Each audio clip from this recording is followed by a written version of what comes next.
여러분 기브 앤 테이크는 다 아실 겁니다. 이 기브 앤 테이크는 사실은 이 세상 속에서 인간관계를 맺을 때 기본이죠. 기초죠. 가령 생일 때 내가 누군가에게 생일 선물 줬다. 그 생일 선물을 다시 내 생일 때 받는 것. 그것이 기브 앤 테이크입니다. 뭐 제 아이들도 이렇게 친구들에게 생일 선물을 줄 때 조건이 기브 앤 테이크예요. 그리고 그것을 못 받으면 상처를 받아요. 난 줬는데 나는 못 받는다는 거죠. 그 관계가 이제 삐그덕거릴 수밖에 없죠. 근데 이런 세상적인 기브 앤 테이크의 문화가 물론 교회 안에도 분명히 있습니다. 교회 안에 가족들 가운데서도 또 가정교회 안에서 청년부 안에서도 나는 맨날 퍼주기만 하는데 저 사람 나에게 주질 않아. 그럼 서운한 마음이 당연히 들죠. 근데 이런 교회의 원리는 기브 앤 테이크도 있지만 조금 더 뛰어넘어서 주는 것이 받는 것보다 낫다라고 하는 주님의 말씀이 교회의 원리입니다. 그것이 그래서 상호 책임적인 관계에서 굉장히 중요한 거예요. 왜냐하면 주는 것이 받는 것보다 낫다라고 하는 것에는 주는 기쁨을 아는 거죠. 받는 기쁨도 분명히 있습니다. 그런데 크리스찬 공동체는 주는 것이 정말 기쁘다라는 걸 아는 공동체이죠. 교회를 하나님의 가족 공동체라고 할 때 바로 이 주고 받기보다는 주는 것이 받는 것보다 낫고 기쁘다라는 이 원리를 우리가 사실 실천하고 있는 셈이죠. 내리사랑이라고 하는 원리도 똑같지 않습니까? 우리가 부모에게 받았던 사랑을 그 당대 부모에게 다 못 돌려드려요. 그래서 그 받은 사랑을 내 자녀들에게, 혹은 내 이웃에게, 내 지인에게 흘려보내는 것, 그것도 같은 원리죠.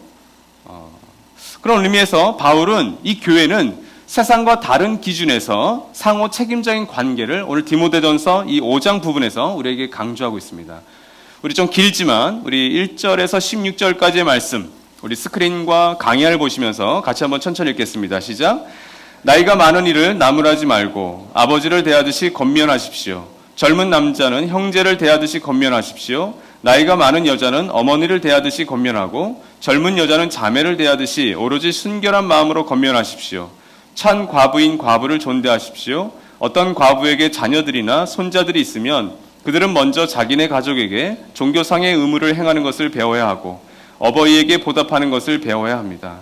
이것이 바로 하나님께서 그들에게 원하시는 일입니다. 참 과부로서 의지할 데가 없는 이는 하나님께 소망을 두고 밤낮으로 끊임없이 간구와 기도를 드립니다. 향락에 빠져서 사는 과부는 살아있으나 죽은 것입니다. 그들에게 이런 것을 명령하여 그들이 비난을 받는 일이 없도록 하십시오. 누구든지 자기 친척, 특히 가족을 돌보지 않으면 그는 벌써 믿음을 저버린 사람이요 믿지 않는 사람보다 더 나쁜 사람입니다. 과부로 명부에 올릴 이는 60살이 되어서는 안 되고 한 남편의 아내였던 사람이라야 합니다. 그는 착한 행실을 인정받는 사람이라야 하는데 자녀를 잘 기르거나 나그네를 잘 대접하거나 성도들을 자기 집에 모시거나 어려움을 당한 사람을 도와주거나 모든 선한 일에 몸을 바친 사람이라야 합니다. 젊은 과부는 명단에 올리는 것을 거절하십시오. 그들은 그리스도를 거슬러 정욕에 이끌리면 결혼을 하고 싶어 할 것이고 처음 서약을 저버렸기 때문에 비난을 받을 것입니다. 또한 그들은 이 집 저 집 돌아다니면서 빈둥거리는 것을 익힐 것입니다. 더욱이 그들은 빈둥거릴 뿐만 아니라 수다를 떨고 남의 일에 참견하고 해서는 안 되는 말을 할 것입니다.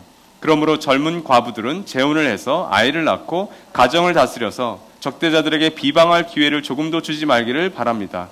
어떤 과부들은 이미 곁길로 나가서 사탄을 따라갔습니다. 어떤 여신도의 집안에 과부들이 있거든 그 여신도가 그들을 도와주어야 할 것이요 교회의 짐을 지우지 말아야 할 것입니다. 그렇게 하여야 교회가 참 과부들을 도울 수 있을 것입니다. 아멘. 5장 1절에서 6장 2절까지의 말씀은 에베소 교회에 있었던 다양한 부류들이 살고 있었고 그들에 대한 교회의 어떤 책임적인 관계를 우리에게 잘 얘기해주고 있는 것 같습니다. 1절에서 16절까지는 두 부분을 나눌 수 있는데 1절에서 2절은 모든 성도 그리고 과부들에 대한 이야기가 굉장히 길게 나와 있습니다. 특별히 모든 성도와의 관계가 1절, 2절에 나와 있는데 이건 지난번에도 우리가 살펴봤죠. 특별히 5장 1절, 2절을 사실 4장 끝부분과 연결하는 것도 가능합니다. 왜냐하면 4장 12절에서 에베소 교회 안에 디모데의 연소함 때문에 그 권위에 문제 삼는 약간 나이 있는 사람들 혹은 거짓 교사들이 있었다고 그랬죠. 그러니까 그 연소함을 업신여기게 하지 말아라 라고 하는 바울의 조언에는 굉장히 좀 강경한 어투가 들어가 있어요. 그래서 나는 지도자이고 당신이 나이가 많아도 내 말에 순종해야 돼요. 그건 굉장히 그 권위를 가지고 강하게 얘기할 수 있잖아요. 근데 그 말씀의 맥락과 연결지어서 디모데에게 그 늙은이들에게 그 나이든 이들에게 어른들에게 그들을 꾸짖지 말라라고 하는 말씀으로 사실 이어서도 볼 수가 있는 겁니다. 그러나 뭐 5장 1절, 2절을 이 3절과 4절 이어지는 부분과 연결해도 좀 이렇게 무리가 없다고 보는데 교회에 한 다양한 연령의 사람을 사실은 사랑 안에서 가족을 대하듯이 대해라. 이것이 지금 바울이 디모데에게 이야기하고 있는 거예요. 왜 에베소 교회의 정체성이 이럴까요? 이미 3장 15절에서 교회는 하나님의 집이다. 우리 살펴봤죠? 그리고 살아계신 하나님의 교회다. 그리고 진리의 기둥과 터다라고 말씀을 드렸잖아요. 하나님의 집, 하나님의 하우스, 하나님의 홈, 그것이 교회라는 거예요. 그렇다면 그 교회 안에 있는 사람들은 당연히 가족이 되는 거죠. 그래서 이 그리스도 예수 안에서 가족임을 다시 재천명하고 있는 겁니다. 다시금 디모데에게 주지시키고 있는 거예요. 근데 그 가족이 어떻게 함부로 대할 수 있어요? 우리의 육신의 부모님들이 제게 잘못할 수 있죠.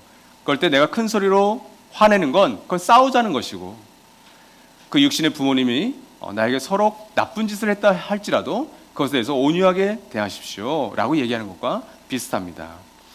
예수께서도 교회가 하나님의 가족이라는 것을 그의 말씀, 설교 속에서도 얘기하셨죠. 마가복음 3장 33절에서 35절 우리 같이 한번 읽겠습니다. 누가 시작? 누가 내 어머니이며 내 형제들이냐? 그리고 주위에 둘러앉은 사람들을 둘러보시고 말씀하셨다. 보아라, 내 어머니와 내 형제 자매들이다. 누구든지 하나님의 뜻을 행하는 사람이 곧 내 형제요, 자매요, 어머니다.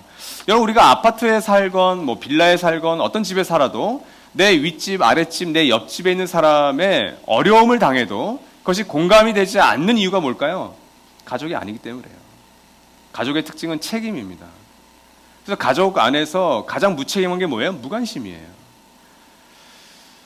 내 아버지, 내 어머니, 내 아이들, 또 내 남편과 아내, 또 나의 자녀들의 어떤 그 아픔에 대해서, 또 그의 기쁨에 대해서 공감하지 못하는 것, 또 일하는 사람들에게서는 그 일들이 많이 일어나죠. 일하는 게 너무 바쁘고 힘들기 때문에 내가 마땅히 책임져야 될 것에서 소홀하기가 쉬워요. 나중에 그것을 잃어봐야 그 소중함을 뒤늦게 깨닫게 되는 것이 사실 우리의 연약함이죠. 그래서 이런 가족의 특징은 상호 책임입니다. 어떤 가정이 정말 좋은 가정인가, 어떤 가족이 정말 좋은 가족인가, 그 부양하는 엄마나 아빠가 혹은 조부모님이 건강을 잃든 어떤 그 직장에서 좀 어려움을 당하든 상호 책임적인 관계로 믿어주는 것, 그리고 지지해주는 것, 그것이 좋은 가정의 특징이겠죠. 여러분, 책임이라고 하는 단어는 우리가 한글로는 뭐 책임하지만 영어는 리스판스라고 하는 단어와 어빌리티의 합성어예요. 리스판스는 이렇게 반응하는 겁니다. 그리고 어빌리티는 능력이죠. 전에 미국에서 사역할 때 어떤 한 멘토 되신 목사님이 오셔서 이 책임성에 대해서 저희 사역자들에게 설명해 주셨을 때 이게 너무 와닿았었어요. 그래서 이걸 전혀 제가 까먹질 않아요. 리스판스빌리티는 어떤 탁구공을 내가 딱 쳤을 때 그게 다 돌아오잖아요. 이게 리스판스예요. 근데 그걸 할 수 있는 능력이에요. 어떤 상황이 우리에게 늘 일어나요. 가정 안에. 특별히 어려운 일이 일어났을 때 그 상황 속에서 내가 반응할 수 있는 능력. 당연히 그 반응은 부정적인 반응이 아니라 긍정적인 반응을 하는 능력이죠. 여러분, 하나님의 가족 공동체에 갈등이 일어나죠. 여러분, 가정 안에 갈등 다 있죠.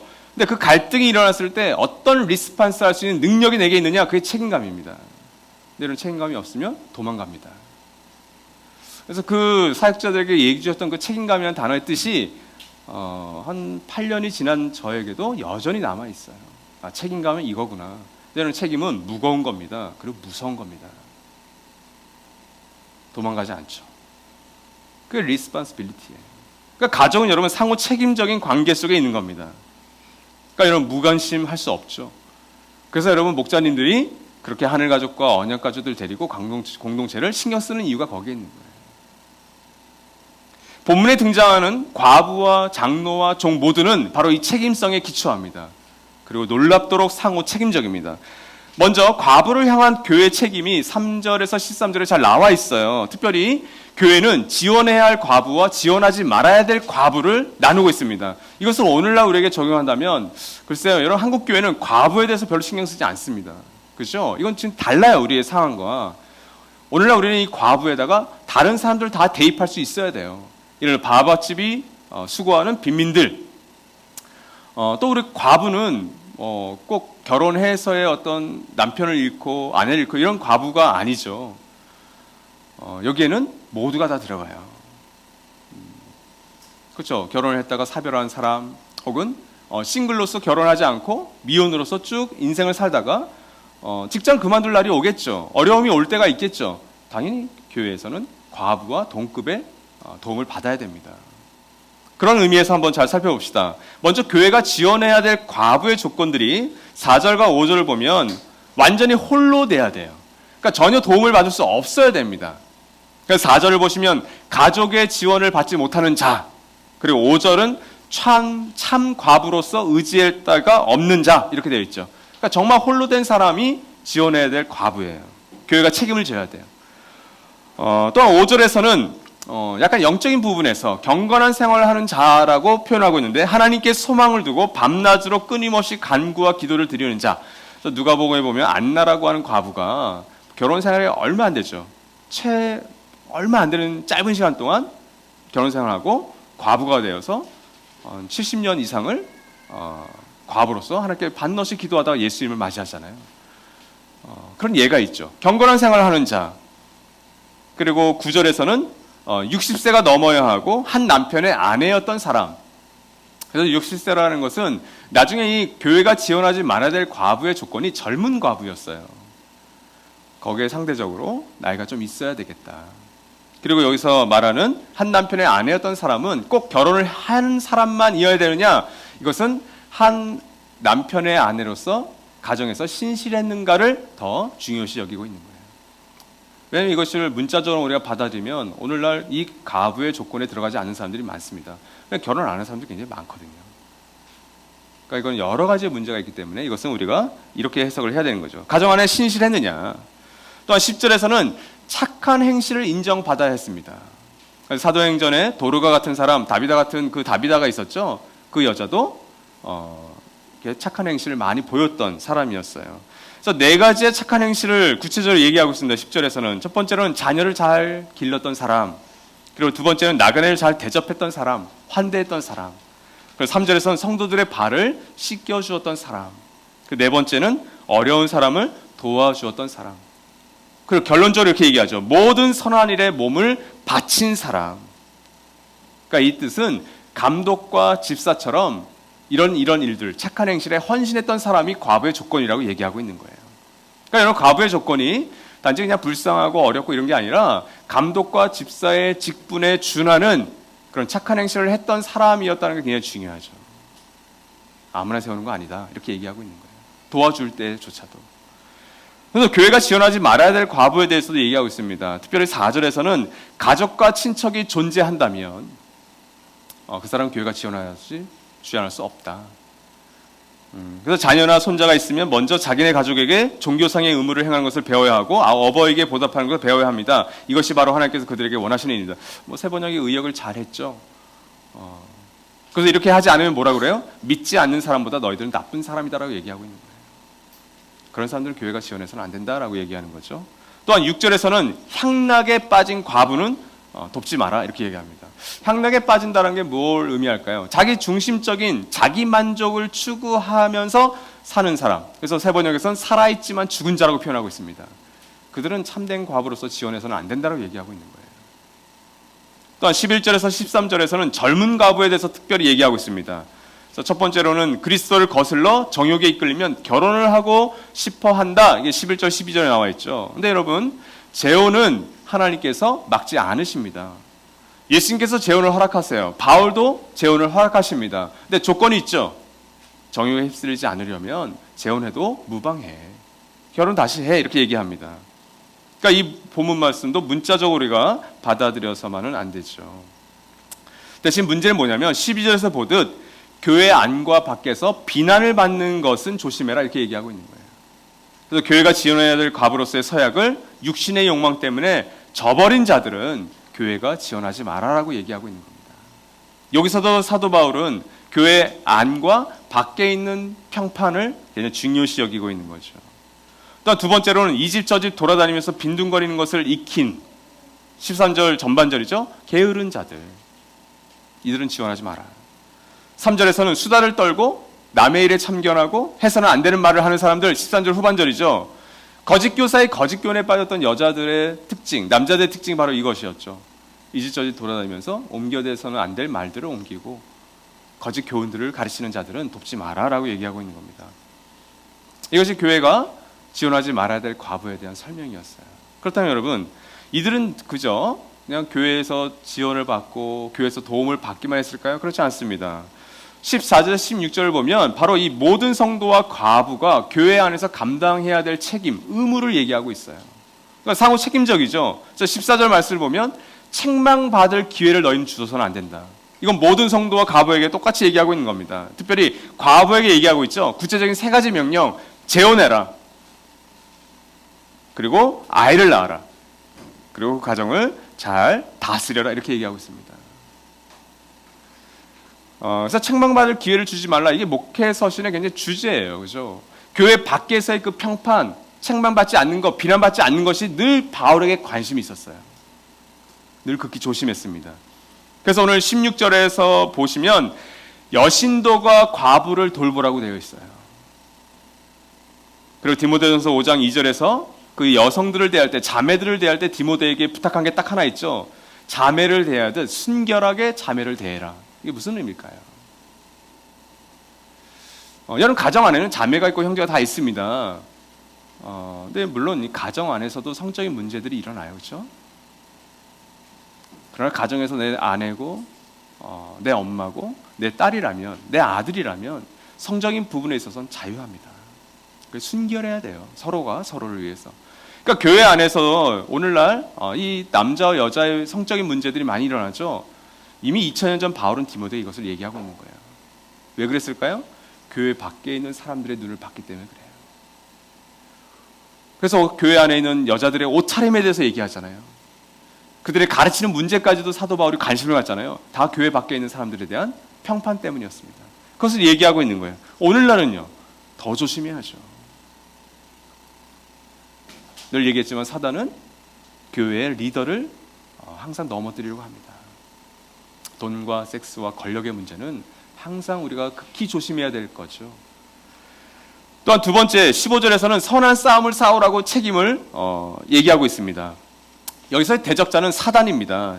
디모데전서 3장 6절 통해서도 에베소 교회 2단 거짓 교사의 뒤에는 사단이 있다라고 말씀드렸어요. 그렇죠? 또한 15절도 사단을 이야기하고 있잖아요. 디모데전서 4장 1절 2절도 역시 사단이 에베소 교회의 거짓 교사의 배움을 밟고 있습니다. 그러니까 이 과부들에게 영적인 싸움을 싸워라. 선한 싸움을 싸워라. 그 싸움에서 패해서 게으름을 익히고 집집마다 돌아다니면서 거짓 교훈을 가르치는 거짓 교사의 따르미가 되지 말아라고 얘기하고 있는 거예요. 마지막 16절에서는 교회에 짐을 지우지 말아라고 얘기하고 있는 거예요.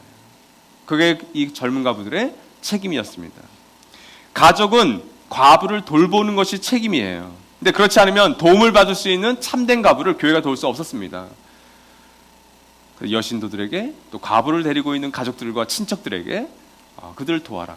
여기서는 오늘날 우리는 핵가족 시대잖아요. 사실은 우리의 뭐 이모님, 뭐 고모님, 뭐 작은아버님 댁 이런 건 잘 몰라요. 추석 때도 이렇게 명절 잘 모이지 않습니다. 그런데 교회 이 성경은 친척들까지도 이 가족의 확대를 하고 있어요. 사실은 굉장히 중요한 부분이죠. 그러니까 이런 가족이 1차 책임, 그리고 친척이 2차 책임, 그리고 3차로 교회는 그들이 도울 수 없는 자들을 돌보는 것이 교회의 책임이었습니다. 그래서 야고보서 1장 27절 이렇게 얘기하죠. 하나님 아버지께서 보시기에 깨끗하고 흠이 없는 경건은 고난을 겪고 있는 고아들과 과부들을 돌보아주며 자기를 지켜서 세속에 물들지 않게 하는 것입니다. 그러니까 여러분, 우리가 지난주에 경건에 대해서 살펴봤잖아요. 여러분, 이 경건 생활의 최고봉은 도움을 받을 길 없는 고아와 과부들을 돕는 거예요. 교회는 이 일들의 힘을 쓰셔야 됩니다. 동시에 자기를 지켜서 세속에 물들지 않게도 해야 되겠죠.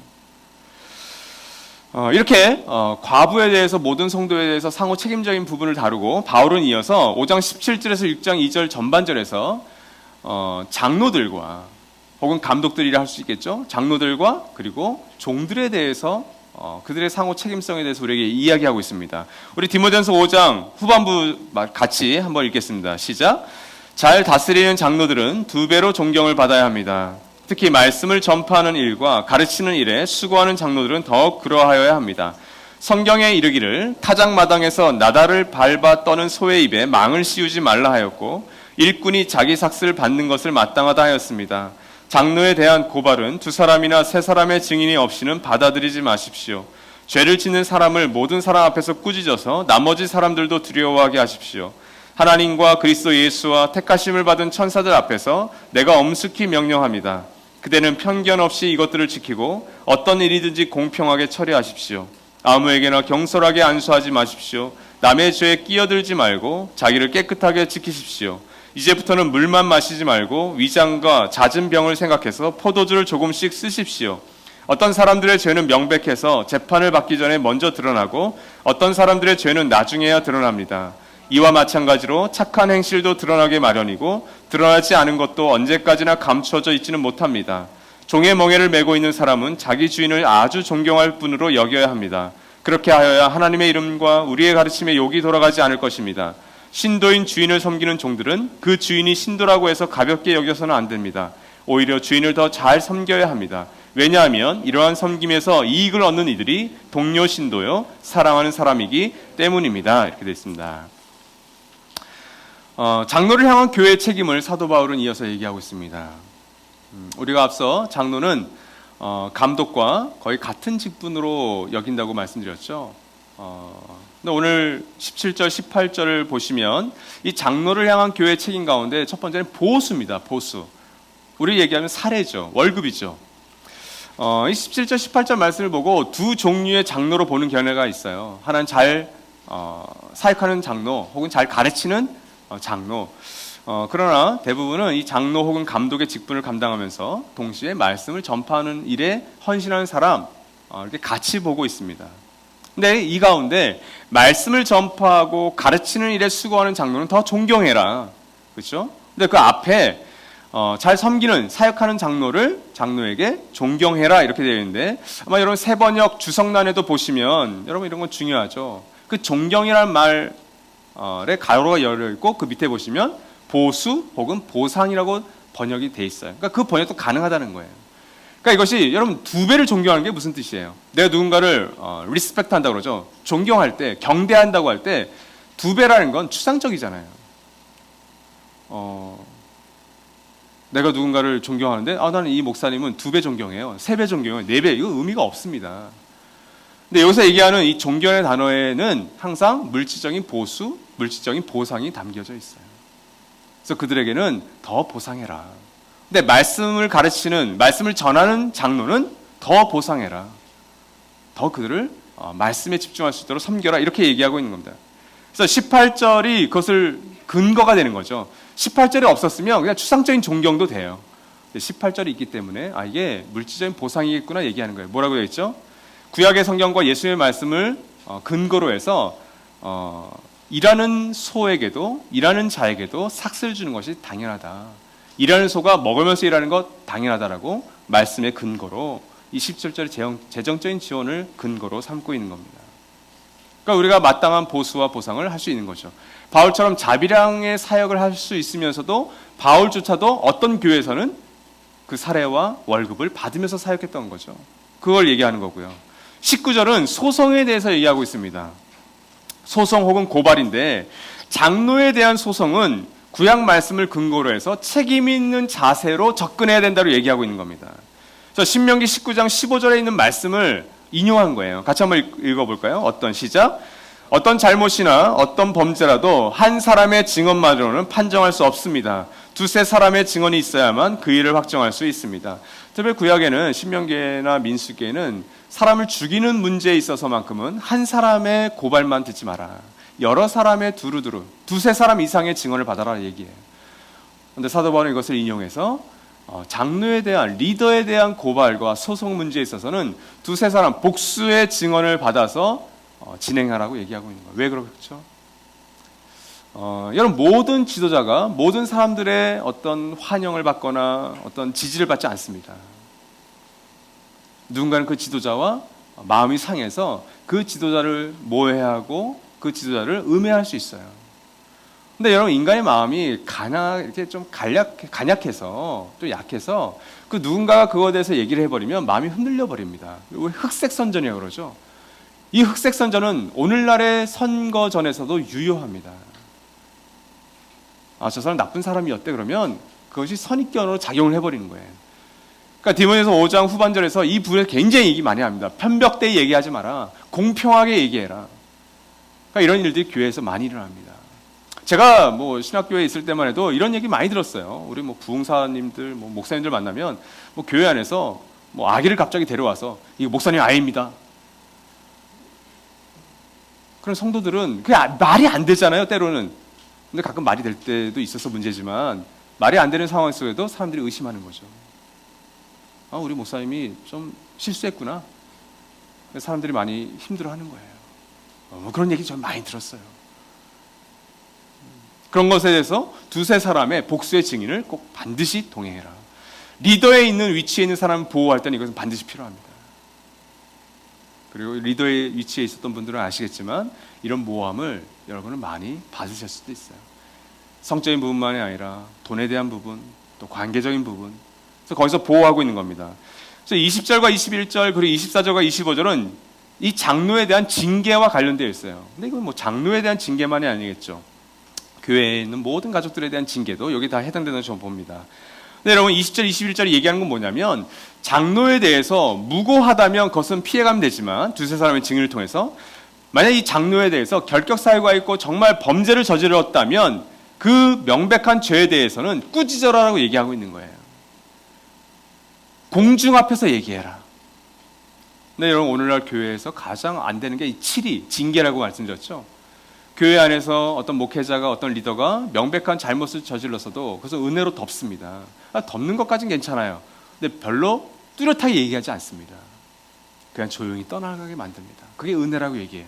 근데 사도 바울의 원리와는 전혀 다릅니다. 근데 사도 바울은 이 징계의 목적을 정확히 얘기하고 있어요. 21절에서 뭐죠? 거룩한 두려움, 건강한 두려움을 갖게 하기 위해서다. 그 리더가 꾸짖음을 당함으로 그 범죄에 대해서 당연히 이 범죄에 대한 건 우리가 1장에서 봤지만 치유와 회복의 목적이 있잖아요. 그 치유와 회복의 목적이 있음에 불구하고 공중 앞에서 꾸짖어라. 그래서 그것을 보는 가족들이 건강한 두려움을 갖게 해라. 리더도 넘어질 수 있구나. 리더도 저렇게 공중 앞에서 꾸지람을 당할 수 있겠구나. 일단 우리는 정말 조심하자. 이렇게 건강한 두려움을 주라고 바울은 얘기하고 있는 겁니다. 오늘날 교회와는 너무나 다르죠. 교회를 치리하고 교회를 감독해야 될 교단과 노예마저도 상위 기관마저도 세상과 비교되지 않는 기준을 가지고 감싸기에 급급합니다. 여러분 오늘날 이 코로나19 상황으로 인해서 교회는 정말 할 말이 없게 되어버렸어요. 그렇죠? 그 한 사람이 아무리 깽판을 쳐도 한국 교회의 그 누구도 그 사람에 대해서 얘기를 못합니다. 이전에 했었어야죠. 이전에 당신은 목사가 아닙니다. 당신 면직된 사람입니다. 목사 타이틀을 갖지 마십시오. 한국교회를 대표하지도 마십시오. 근데 여러분 그분이 우리 한국교회를 대표한다고 한 기관의 총회장이에요. 근데 그 사람은 우리 교회랑 다르니까 우리는 책임 없다. 제가 만약 하나님 교회를 안 다니는 사람이라면 저는 욕을 해버릴 것 같아요. 당신들이 주지 않았냐고. 그 힘을 당신들이 부여하지 않았냐고. 우리가 놓친 거죠. 그래서 여러분 우리는 정말 어려운 지금 시기를 아마 가게 될 것 같아요. 징계하지 못했기 때문에 그렇습니다. 그래서 건강한 두려움을 주는 징계에서 주의해야 될 부분을 24절과 25절이 21절 얘기하고 있죠. 공평함입니다. 21절에서 바울은 하나님과 예수 그리스도와 천사들 앞에서 내가 엄숙히 명령한다. 이건 바울이 잘 쓰지 않은 단어예요. 엄숙히 명령한다. 편견 없이 이것들을 지키고 공평하게 처리해라. 이렇게 얘기하고 있는 거예요. 그러니까 여러분 바울이 얘기하는 건 뭐예요? 지금 바울은 하나님의 법정 앞에 서 있는 거예요. 마치 대법원에서 대법관들이 서 있는 것처럼 앉아 있는 것처럼 하나님과 그리스도와 천사들이 지금 앞에 있는데 마치 임재에 있는 듯한 지금 표현을 쓰고 있는 거죠. 뉘앙스를. 그래서 공의로 정의로 공평하게 편박대의 없이 선입관계 편견 없이 다스려라 얘기하고 있는 겁니다. 무서운 말이죠 사실은. 그래서 24절과 25절은 왜 그게 중요한가를 우리에게 알려주고 있는 거예요. 24절과 25절을 이해하는 건 어렵지 않습니다. 이게 무슨 의미죠? 선한 일과 악한 일이든 어떤 일이든 쉽게 드러나지 않는다는 거예요. 무슨 말이냐 이거예요. 우리는 교회 생활을 할 때, 가정교회 안에 있을 때 저 사람을 쉽게 판단합니다. 근데 그 쉽게 판단한 게 맞냐는 거예요. 바울이 얘기하는 건 뭐냐면 24, 25절에서 그건 빙산의 일각일 수 있어. 그 사람 지금 좋아 보이지? 아니야. 그 사람 빙산의 일각, 눈에 보이지 않는 부분에서는 정말 이상한 짓을 하고 살아갈 수 있어. 근데 너는 그 눈에 보이는 것 때문에, 신앙생활하는 것 때문에, 나에게 친한 것 때문에, 나랑 친한 것 때문에 저 사람 촉한 사람이야, 좋은 사람이야, 신앙생활 좋은 사람이야 판단하고 있는 거라고 얘기하는 거죠. 근데 어떤 사람은 내 눈에 좀 꺼려요. 분명히 내 눈에 볼 때 신앙적으로도 마음에 안 들어. 뭔가 부족해. 근데 그 사람이 빙산에 눈에 보이지 않는 부분은 우리가 보이지 않는 부분에서 선할 수 있다는 거예요. 그래서 바울은 그건 나중에 나타날 수 있어. 그러니 너희는 편벽되이 공평하게 처리해 이렇게 얘기하고 있는 거예요. 이런 인생을 길게 살다 보면 그런 걸 깨닫지 않습니까? 저는 그것을 분명히 믿어요.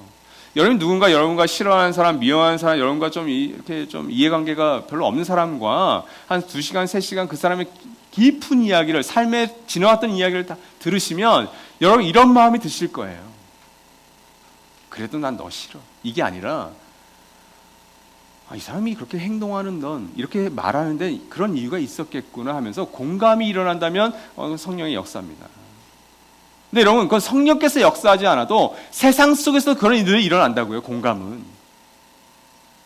근데 여러분 성령님을 모시고 사는 우리가 공동체 속에서 한번 의가 상하면, 한번 싫어하고 한번 미워하면 평생의 원수가 돼버려요. 제가 누누이 한번 말씀드렸잖아요. 저 언니는 목사님, 전사님 죽어도 용서할 수 없어요. 목사님, 전사님, 제 동생들은 죽어도 용서할 수 없어요.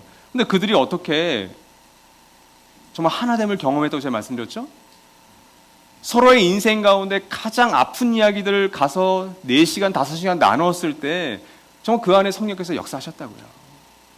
저 언니가 저렇게 모나고 양아치처럼 생활했던 게 다 이유가 있었구나. 저 동생에게는 그래? 저 동생은 전혀 몰랐던 아픔이 있었구나. 아빠의 죽음, 엄마의 죽음, 엄마 아빠의 어려움. 중학교 1학년부터 고등학교 3학년까지 있었던 그 아이들이 그 이야기를 했을 때 그 나이 어린 수준 낮은 아이들도 공감을 하더라고요. 그래서 하나가 됐어요. 근데 우리는 배울 거 다 배우고 했는데도 이해하거나 공감하지 못한다면 그건 여러분 하나님의 책임이 아닙니다. 그건 나의 책임이죠. 그걸 얘기하고 있는 거예요. 그러니까 여러분 바울이 하나님의 가족 공동체라는 공동체를 얼마나 아끼고 있는 거예요. 정말 이 공동체가 귀하다는 걸 얘기하고 있는 거죠. 왜요? 바울은 이런 일들을 수없이 경험했을 테니까. 그러니까 분별이 필요하다는 걸 얘기하는 거죠. 그러나 여러분 여기에는 교회를 향한 디모데의 책임도 얘기하고 있습니다. 그것이 22절과 23절, 이것은 일종의 삽입구예요. 22절, 23절이 없어도 21절에서 24절이 연결되는데 전혀 어려움이 없습니다. 그게 더 자연스러워요. 근데 갑자기 생각이 난 것처럼 디모데에 얘기하고 있는 거예요. 먼저 초대교회는 안수를 통해서 지도자를 세웠었습니다.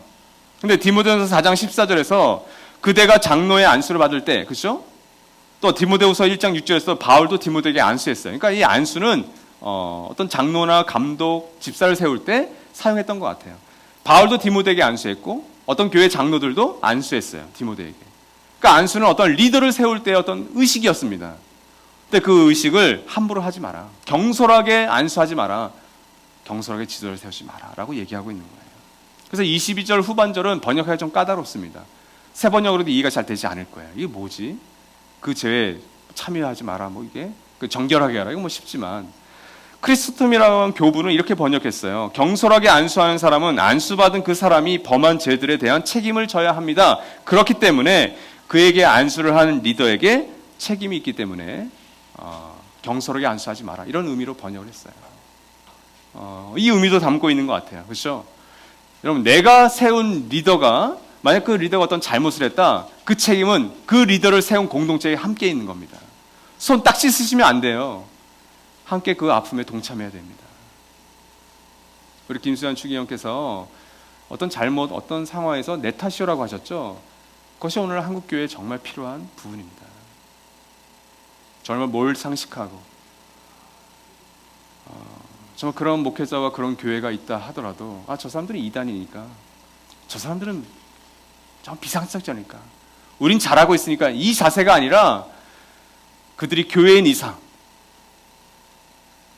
우리는 그들에 대한 책임을 통감해야 됩니다. 그런 의미에서 우리는 정부의 방역 지침, 저는 최대한 우리가 지킬 수 있다면 지키는 게 맞다고 생각해요. 23절 역시 극히 개인적인 당부죠. 이것이 오늘날 많은 약간 자유로운 교회에서 그래서 교인들은 술을 해도 돼요라고 하는 본문 말씀인데, 그렇지 않습니다. 그건 또 다른 문자주의예요. 교회 공동체가 술이라고 하는 문제를, 담배라고 하는 문제를, 여러 기호와 취미 활동을 어떻게 풀어내야 되는 신학적인 것들은 수없이 많습니다. 지지하고 부정하는 것들은 많아요. 근데 이걸 가지고 술을 지지한다고 하면 그건 얄팍한 겁니다. 그건 근본주의입니다. 이어서 지금 바울이 디모데에게 관심하는 게 뭐예요? 술 먹는 게 관심이에요? 아니에요. 디모데의 건강에 관심이 있는 거예요. 너가 에베소 교회에서 정말 연수함을 업신여기는 사람들 속에서 정말 목양을 하고 가르치려면 넌 정말 건강해야 돼. 그러니까 넌 맨날 물만 마시는구나. 왜냐하면 디모데가 극단적인 금욕주의자였던 것 같아요. 거짓 교사들이 금욕주의자들이었잖아요. 근데 거짓 교사는 또 술은 또 즐겼단 말이죠. 근데 이 부분에서 디모데는 자신을 구별하기 위해서 술을 안 먹었던 것 같아요. 왜냐하면 술은 고대 근동과 지금도 그렇지만 약으로 쓰여요. 제가 만났던 수많은 근본주의자 목사님들, 개혁시간이라든지 정말 술을 입에 대지도 않았던 분들도 시골에 있는 분들은 약으로 담가서 먹어요. 그건 약이에요? 그건 산삼이 들어갔기 때문에 그건 술이 아닌가요? 그것도 술이에요. 약주예요. 건강을 위해서 드시는 거예요. 이걸 따르고 있는 거죠. 제가 그 농촌 선교 갔다가 한 잔 마셨다 제가 취해서 저 청년들 앞에서 정말 누를 끼칠 뻔했었어요. 주신 목사님은 사모님께 막 혼나고, 저 목사님 보라고 얼굴이 빨개져가지고 지금. 여러분, 이건 문자적으로 생각하시면 안 됩니다. 디모데에게 지금 건강에 관심이 있는 거예요. 그래서 저는 이것을 경험했었어요. 제가 미국에서 사역할 때 제가 UMC라고 하는 교단이 있었잖아요. UMC 교단은 1년마다 목사를 이렇게 평가를 합니다. 목회자를. 근데 그 평가가 목사님 이렇게 잘못했으니까 이거 고치세요, 이게 아니라 목사의 5가지의 자질에 대해서, 영성, 인성, 그리고 가르침, 그리고 4번째, 5번째가 육체적인 거였어요. 그래서 목사님 하루에 운동 얼마 하세요? 잠 얼마 자세요? 가족들과 시간 얼마 보내세요? 특별히 육체적인 건강에 얼마나 신경을 쓰세요? 주말에 운동하세요? 그걸 물어보고 있는 거예요. 저는 운동을 좋아하잖아요. 목사님 주중에도 운동해 주세요. 왜냐하면 여러분, 리더가 건강으로 무너지면 교회에 심각한 타격을 입힌다는 걸 알았던 겁니다. 저는 너무 감사했었어요. 제가 머물렀던 5년 동안 저는 그 SPPRC의 보호 속에 저는 있었던 거예요. 그래서 저는 자유롭게 운동했습니다. 이분들이 적극적으로 권장을 해주시는데 당연히 운동해야죠. 저는 그런 너무 멋진 교회 안에 있었어요. 이런 정서적인 부분과 육체적인 부분 모두 바울은 디모데에게 너는 리더이기 때문에 이건 너의 책임이야. 교회를 향해 이렇게 얘기하고 있는 거예요. 그러니까 오늘 우리가 적용하는 이거 마찬가지죠. 만약 우리가 방만한 생활을 한다면, 건강에 좋지 않은 생활을 한다면 그것은 교회의 책임을 지지 않는 행동입니다. 마지막 6장 1절과 2절은 주인을 향한 종의 책임입니다. 이거 교회를 향한 책임 같지는 않은데 이건 당연히 교회를 향한 책임이에요. 왜냐하면 이 종들이 교회의 한 몸이었기 때문에 그래요. 그래서 이제 노예제도가 사회 구조였던, 뿌리 깊은 사회 구조였던 그 고대 근동 속에서 종이 주인을 향한 행위가 이 소속된 에베소 교회가 밖에서 좋은 평판을 받는 일이었기 때문에 지금 종들에게 얘기하고 있는 거예요.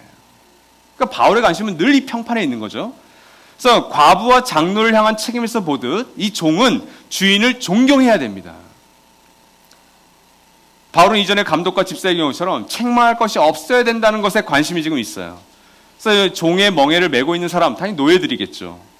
이들이 처한 환경은 분명히 하나님 나라의 질서와 다스림과는 거리가 멉니다. 근데 여러분, 예수님과 바울도 이 노예 제도를 직접적으로 비판하거나 이것을 바꾸려고 하지 않으셨어요. 왜 그랬을까요? 뭐 사실 많은 논란이 있습니다. 논의가 있었어요. 만약 이 로마 제국 사회 속에서 이 노예 제도의 문제를 예수께서 혹은 바울이 집요하게 파고들었다면 그 사회 근간을 완전히 송두리째 뿌리째 뽑아버리는 거예요. 아마 예수님도 바울도 하나님 나라 질서와 다스리는 게 어울리지 않는데 이거 언젠가는 해결될 거야 라고 하는 소망을 분명히 가졌겠죠. 그러니까 여러분, 이것이 얼마나 늦게 사실은 해결됩니까? 1800년, 1900년이 지나서야 이게 해결되잖아요. 그만큼 어려운 문제였다라는 거죠.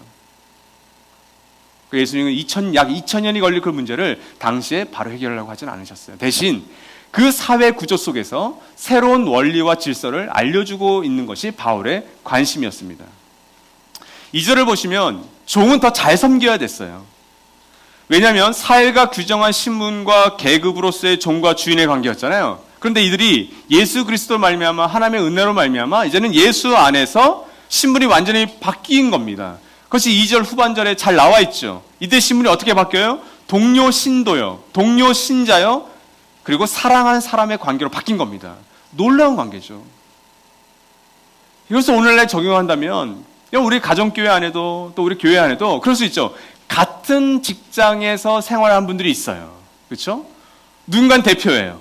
근데 누군가는 말단 사원이에요. 누군가는 중간 직급이에요. 근데 여기서 말하고 적용하는 게 뭐예요? 이거죠. 너가 다니는 회사의 대표가, 직장 상사가 크리스찬이냐? 같은 교회 사람이냐? 그렇다면 그를 위해서 더 잘 섬겨라. 그는 너의 동료 신자요? 사랑하는 사람이다. 그가 혹은 그가 일구는 기업이 이익을 얻는 것이 하나님이 보시기에 좋은 일이다라고 얘기하고 있는 거예요. 우리한테 적용한다면 어떤 관계가 바뀌는 거예요? 내가 이 회사에 고용되어 있기 때문에 의무로서 일하는 노동자가 아니라 그리스도 예수 안에서 내가 한 형제와 한 자매된 자로서 사랑하는 관계로서 나는 이 사람의 좋은 이익을 위해서 나는 이 일을 열심히 하겠다라고 바뀌어주는 겁니다. 전혀 다른 관계가 되어버리는 거죠. 이게 종의 책임이었습니다. 그래서 여기 유에르게시아라고 한 단어가 세 번에서는 잘 섬겨야 된다 이렇게 번역을 했는데 이것은 친절한 행동입니다. 그러니까 노동이라고는 의무가 아니라 이제 종은 친절한 선의, 행동으로서 이게 바뀌어버리는 거예요. 놀라운 전환이죠. 그래서 갈라디아서 5장 13절 14절에 이 관계를 우리에게 이렇게 얘기하고 있습니다. 형제자매 여러분, 하나님께서는 여러분을 부르셔서 자유를 누리게 하셨습니다. 그러나 여러분은 그 자유를 육체의 욕망을 만족시키는 구실로 삼지 말고 사랑으로 서로 섬기십시오. 모든 율법은 내 이웃을 내 몸과 같이 사랑하라 하시는 한마디 말씀 속에 다 들어있습니다. 그러니까 여러분, 바울은 제도를 먼저 바꾸지 않았습니다. 다만 사단적인 사회와 사단적인 그 제도 속에서 하나님 나라의 복음으로 살아가는 공동체를 먼저 일구어가고 있는 거죠. 그걸 그렇게 살아라라고 얘기하고 있는 거예요. 그것은 종과 주인이 전혀 물과 기름처럼 하나 될 수 없는 그 관계가 하나 될 수 있는, 그리스도 안에서 형제 자매가 되는 그 관계를, 서로 책임지는 관계를 꿈꾸고 있는 거죠. 그러나 여러분, 이 모든 성도와 과부와 장로와 종의 이 책임적인 관계를 통해서 우리 하나님 나라 가족 공동체라고 믿고 있는 우리가 그럼 어떤 책임적인 관계를 맺어가야 될까? 첫 번째는 여러분, 서로를 존중하십시오. 3절과 17절과 6장 1절을 보면 과부, 장로, 종은 모두 존대했어야 됐습니다. 존경하라고, 같은 단어입니다. 명사거나 동사예요. 누군가를 존중하는 것, 존경하는 것이 책임적인 관계를 쌓는 것의 가장 기초입니다. 이런 거죠. 성별로는 여자와 남자, 나이로는 젊은 사람과 늙은 남자, 사람, 사회적 신분으로는 주인과 종, 교회 안에서는 직분이 높든 낮든 상관없이 에베소 교회는 서로를 존중했어야 됩니다.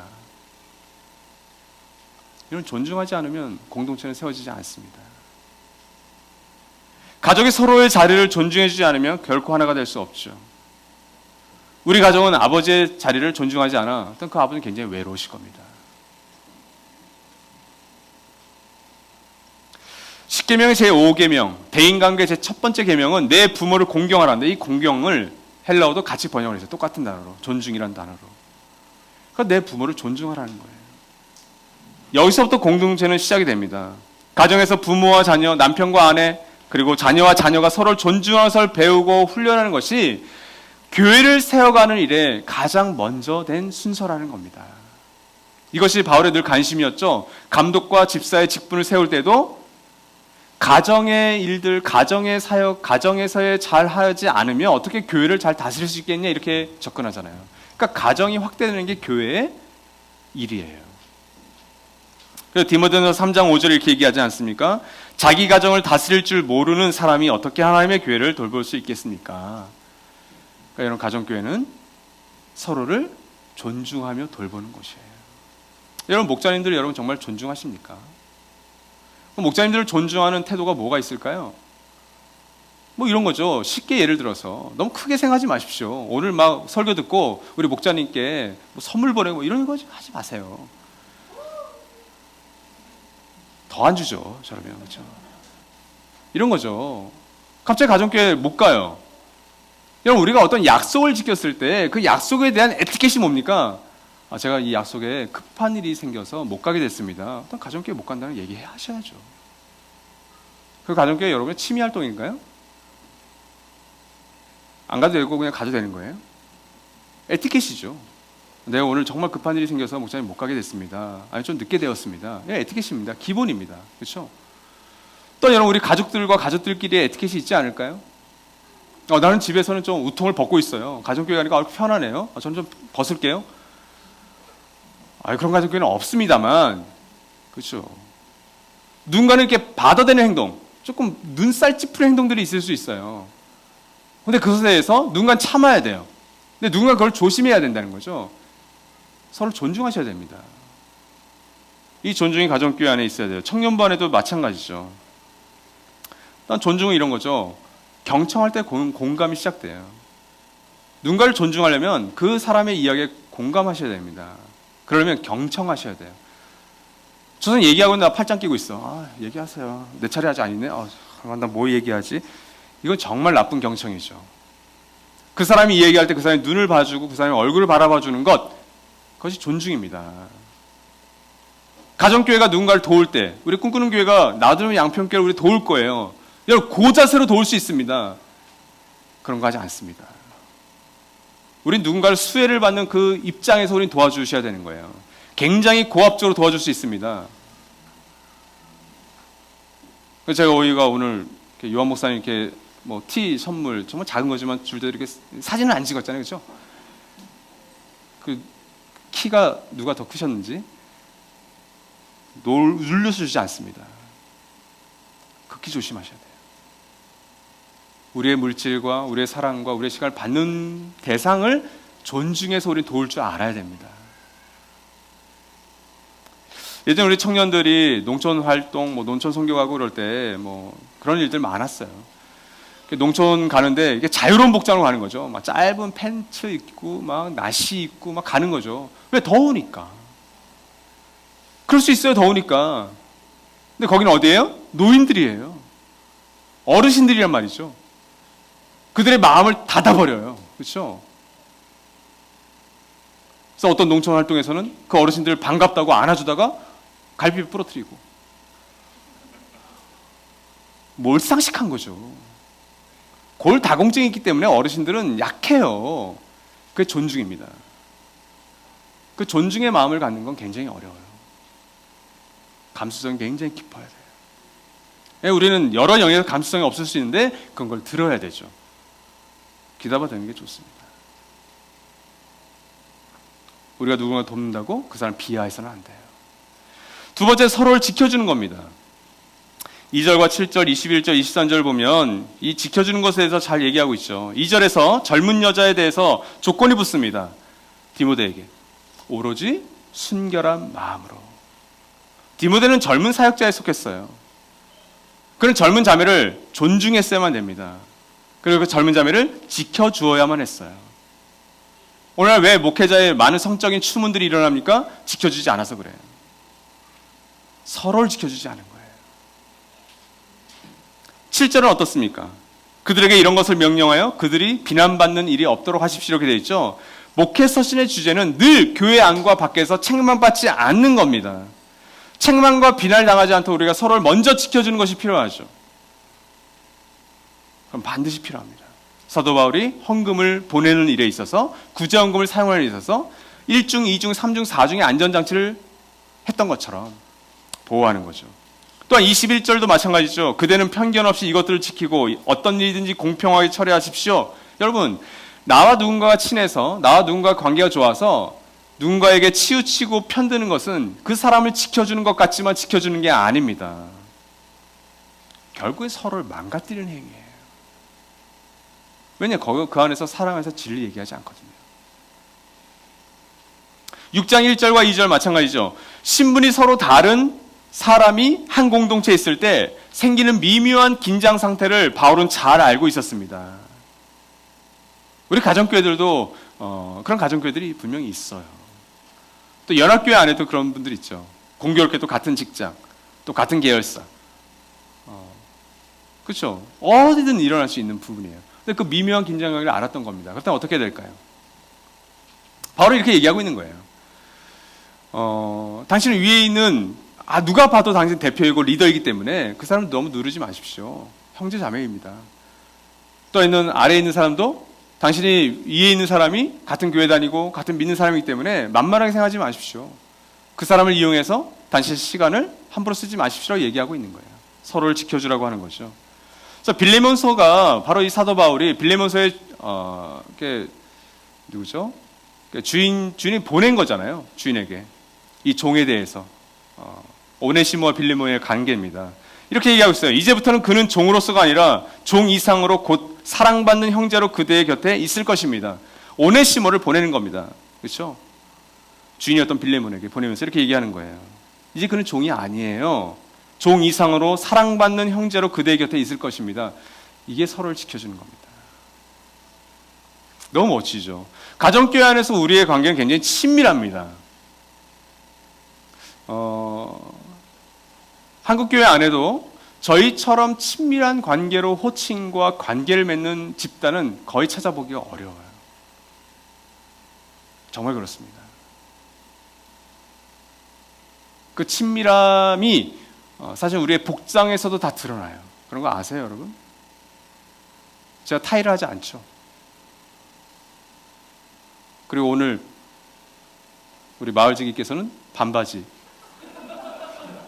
올해 오늘 찬양 인도자는 제가 아까 우리 사역자 회의 때 얘기했는데 찜질방 옷. 그렇죠. 물론 본인은 아니라고 그래요. 이건 굉장히 우선 패션입니다. 근데 제가 볼 땐 찜질방 복이에요. 약간 세련된 미숫가루 옷. 이게 우리의 스피릿이 담겨 있는 거예요. 근데 여러분, 여기에 위험한 게 하나 있습니다. 여기에 예의가 없을 수 있어요. 그러니까 실수할 수 있어요. 뭐냐면 책망받기가 쉬워요. 교회 안가 밖에서 비난받기가 굉장히 싫습니다. 어떻게 될까요? 더 조심해야 되죠. 이 스피릿을 우리가 잘 지킬 수 있도록 더 조심해야 되는 겁니다. 가정교회 안에서 우리의 형이고 누나고 동생이잖아요. 근데 그 친밀한 호칭 속에, 그 말 속에 정말 서로에 대한 존중이 있을 때만 이걸 지켜줄 수 있는 거예요. 그걸 얘기하고 있는 겁니다. 마지막 세 번째로는 서로를 책임지라는 겁니다. 10절과 16절, 6장 2절에 이 부분 잘 나와 있어요. 10절에서 여러분, 과부는 섬김을 받아야 됩니다. 그렇죠? 근데 여러분, 과부가 오롯이 섬김만 받나요? 아니죠. 10절 말씀을 보면 과부로 인정되기 이전에 이들은 모든 선한 일에 자신의 몸을 바친 사람이라는 평판을 얻어야만 했습니다. 근데 이들이 과부가 되었다고 해서 안 섬길까요? 당연히 섬기겠죠. 어떤 사람도 섬김만 받아야 되는 사람은 없습니다. 가정교회도 마찬가지고 우리 청년부 공동체도 마찬가지입니다. 연합교회도 마찬가지입니다. 누구도 섬김만 받는 사람은 없어요. 섬김을 받는 기회와 섬기는 기회는 모두에게 다 있습니다. 균등합니다. 우린 서로 책임을 져주셔야 돼요. 그래서 에베소서 6장 9절이 주인에게 이렇게 얘기하는 거잖아요. 우리 같이 한번 읽겠습니다. 주인된 시작. 주인되는 여러분, 종들에게 이와 같이 대하고 위협을 그만두십시오. 그들의 주님이시요 여러분의 주님이신 분께서 하늘에 계신다는 것과 주님께서는 사람을 대하지 않으신다는 것을 여러분은 아십시오. 그러니까 여러분, 이 말씀 속에 어디 주인이 종에게 함부로 대할 수 있어요? 주인이 이렇게 선대한다고 해서 종이 어떻게 주인에게 함부로 대할 수 있습니까? 서로 존중하면서 서로 책임지는 거죠. 여러분, 기독교는 그냥 은혜 받아서 믿는 게 아니라 여러분, 이런 원리가 하나님 나라의 원리잖아요. 너무 근사한 원리죠. 이런 원리가 교회 안에서 이루어지는 것, 교회 탑 리더들이 이런 원리로 서로 지내는 것, 근사하죠. 여러분, 우리에게 적용해 볼까요? 여러분, 가정교회와 청년부 안에서 여러분 그리스도의 몸의 일부십니다. 근데 여러분, 만약 여러분 가정교회와 여러분 청년부 안에서 어떤 한 사람이 기능을 못하죠? 그럼 불구라고 그래요. 우리가 핸디캡이 생겨버리는 겁니다. 그러니까 여러분이 섬김만 받기만 하고 섬기지 않으면 우리의 몸에 핸디캡이 생기는 거예요. 여러분 한 사람이 비난을 받으면 핸디캡이 생기는 겁니다. 사회와 이웃 안에서는 어때요? 그냥 주는 것이 받는 것보다 낫다는 걸 우리가 실천하는 거죠. 우리가 지금 고민하고 있어요. 우리의 바나바 기금을 어떻게 더 잘 사용할 수 있을까? 적시에 우리가 더 잘 활용할 수 있을까? 교회 안과 밖에서 어떻게 우리가 정말 섬길 수 있을까를 고민하고 있습니다. 우리 교회 안에서 브라이어트 주니어 펀드인가요? 맞나요? 브라이트 주니어 펀드 이런 거 시작했잖아요. 첫 수혜를 지금 받기 시작해요. 제가 알기로는 더불어 함께 하고 동행인가 이렇게 돼 있을 거예요. 우리 꿈꾸는 교회에서 혜택을 받지 않아요. 한 가족의 섬김으로 꽤 큰 액수를 우리 한빛누리에 드렸단 말이에요. 우리 두 분의 목자님이 또 우리 지원센터 한 분이 같이 협의해서 지원을 하고 있습니다. 그런 일을 우리가 감당하는 거예요. 그거 우리 교회에 헌금하면 더 좋아요. 나도 꿈꾸는